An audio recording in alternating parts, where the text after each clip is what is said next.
Oh gosh, this kind of feels like I'm. Okay. You can go. Hey guys, welcome to the review show. My name's Austin. The Garfield movie stars Chris Pratt and Samuel L. Jackson. Garfield has an unexpected reunion with his long lost father, a scruffy street cat who draws him into a high stake heist. Well, I tried to have Sam in the video, but she was not into that. She's laying right there, but she wasn't into that. I'm a big cat person, clearly. I mean, I also have a dog, but mostly a cat person. When I first saw the trailer for the Garfield movie, I was not really sure what to expect. And when they even announced Chris Pratt as Garfield, I was like, okay, this is like the Mario movie. This is a weird decision to make. I don't know why you're going in this direction. Overall, I think Chris Pratt did a fine job as Garfield. I don't think he was, again, he's not one of those like those actors who do really well at voice acting. I mean, the Lego movie really shot him up in voice acting, but the thing is, he was playing basically himself in the Lego movie, at least as like a person. In the Mario movie, he did nothing with his voice. He didn't sound Italian at all. He did not sound like Super Mario Bros. He didn't sound like Mario at all.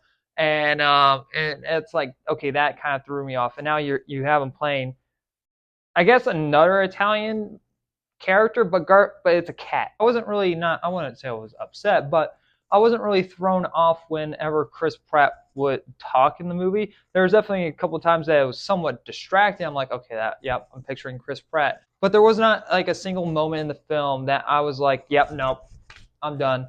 Like instantly in the Mario movie, that was me. I'm like, okay, nope, that's not Mario. That's Chris Pratt doing a voice. Here it's just like, okay, well, that is Chris Pratt, but you don't really know what Garfield sounds like at all, besides maybe a couple of TV shows in the Bill Murray in the Bill Murray movies, that you don't really know what how Garfield can sound like, so he can really just do his own thing or do nothing at all and just sound like Chris Pratt. And he does a fine job at it. And like I'm like, okay, the character still acts like Garfield, and he does a good job portraying that on screen. And the animation is fantastic. The animation in this movie did bring me back to the TV show and the comics. I wasn't really into the comics that much. I maybe read a couple books, but I don't really know the lore of Garfield. And maybe there was a couple references from in this movie in the comic books, and but I never picked those up. But there was definitely other references to other things in this movie that I did pick up. Oddly enough, there was a Mission Impossible reference, but it makes sense to the story, I guess, somewhat when they're planning this heist that they're doing. But there's also a reference to Top Gun, which I don't know why. That's like it's like they have like a big boner for, I don't know if should say boner in a kid's review.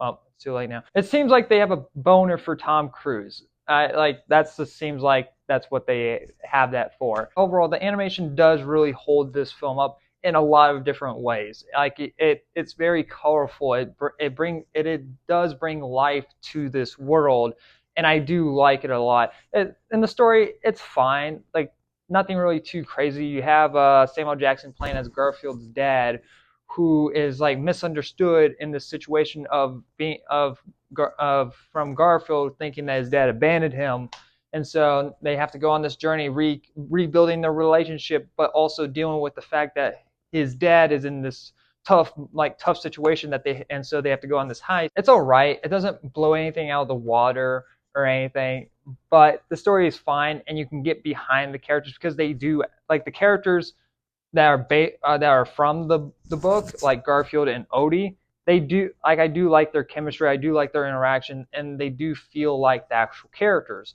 And like Samuel Jackson, as I believe, is this new like created for just the story. I don't think his character is in the books at all. Definitely wasn't in the show from what I remember.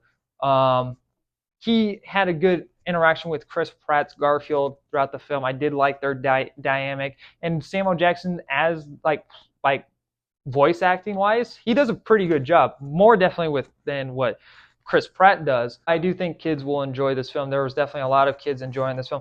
By the way, when you take your kids, have them actually be quiet. Or well, there's actually parents in the theater that actually did a pretty good job at like keeping their kids calm. But there was one freaking family sitting behind me that was just allowing their kid to run back and forth in the aisle. I'm like, really?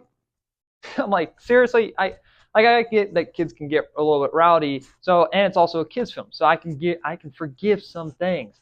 But when your kid is literally like standing up, running in the aisle, and saying like, "I need to go to the bathroom," it's like, take the kid to the bathroom. Like literally halfway through the movie, like I kept hearing the kid saying to his parents, like, I need to go to the bathroom, and they never did it. It's like I don't. What the I'm probably gonna get hate for like, how dare you tell me how to parent my kid? I'm gonna give the Garfield movie a B minus. It's a good time at the theaters. Um, yeah, it's honestly not a bad time for kids, like for kids movies. If it was pretty good, and now you have the Garfield movie. I'm curious how which one's gonna battle out for the fittest of being the better animation film, I guess, or better kids movie. Anyway, guys, thanks very much for watching. Like always, I'll see you guys in the next review. Bye, guys.